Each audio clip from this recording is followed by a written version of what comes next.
Thanks, Lizette. Under instruction. On Friday night, my sister and brother and Leon and Bindi, we all got together and we did a little bit of, family brainstorming stuff, trying to put together some stories about Mum, who's trying not to pay attention. I'm on to you. So here we go. I've sort of broken this into categories of who our mother is. Our mum, the keeper and carer of the home. John, Jenny and I all have vivid memories of growing up in a home that was always immaculate. The smell and taste of beautifully prepared meals, including our school lunches, which were the envy of our classmates. After all, who ever heard of curry egg sandwiches in the 60s?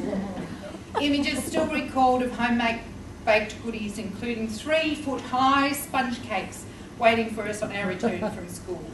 Until her fingers decided they didn't want to do that anymore, Mum knitted the most wonderful jumpers and cardigans, and no doubt the inspiration for Jenny's orange knitted bikinis. Oh, which I have not known. I still actually have and wear a cardigan she knitted for me when I was 15. Oh. And I also have a dress she made for me for my Year 12 formal, which I can wear because it's got elastic here. Just about my whole wardrobe was filled with clothes she had made for me, including a homemade pair of jeans, not one of my most favourite outfits. Our mum, the adventurer. To embark on a career as a flight attendant and begin to travel the world, she must have been the envy of many of her less courageous friends. To move to a country on the other side of the world without the communication we have today and not know barely a soul except the man she married and her children. To step into the role of a farmer's wife, set in a home somewhat isolated from the next neighbour, cooking for the shearers and sewing thick Hessian wheat bags. And to recognise the need for her own personal creativity and taking on painting classes. And then there is one of her most challenging adventures, the school canteen. Our mother had the longest line of kids queuing to be served by her, and she says it's because she gave the wrong change and extra bits and pieces. But we suspect it was because, without a doubt, she was the most attractive mother on duty. Lovely Ken. Our mum, the fierce protector of the family. Now, there are very many versions of the snake story, but I do believe mine is the most accurate. We had a perfectly round hole on the veranda of our home in Australia, which as a 5-year-old I recall being inhabited by an elusive 8-foot-long snake. So the story goes, one day my mother observed said snake slithering out from its nest and along the porch, and at a carefully planned moment she grabbed it by the tail and slammed it against the peppercorn tree. Not. My hero. We even have a picture of her holding half that snake by that very tail.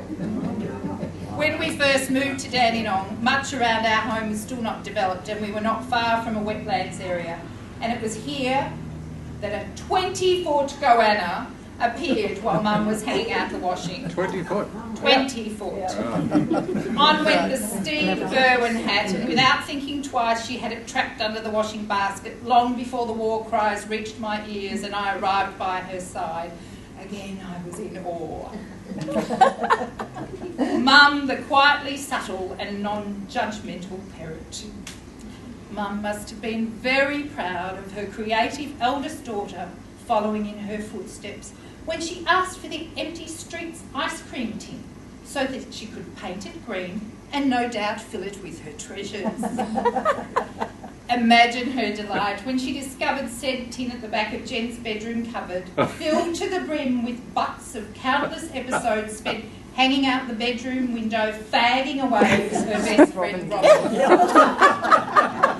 And now imagine the delight in Jen's face when she next went to retrieve that tin and found it not only empty, but sparkling clean. And seemingly daring her to sully it with one more dirty butt. Never again. Never a word was said. And history repeated a few years later when I returned home to find my packet of Alpine and cigarette lighter sitting very neatly on the top and in the middle of my desk. Absolutely not where I had hidden it when I left for school that day. Oops. Or was it? Again, never a comment was made. There's not enough time for further description of our much loved Bubba.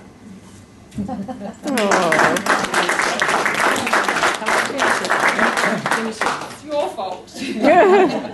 But I look forward to hearing more of your stories about our adventures with Mum. Well done.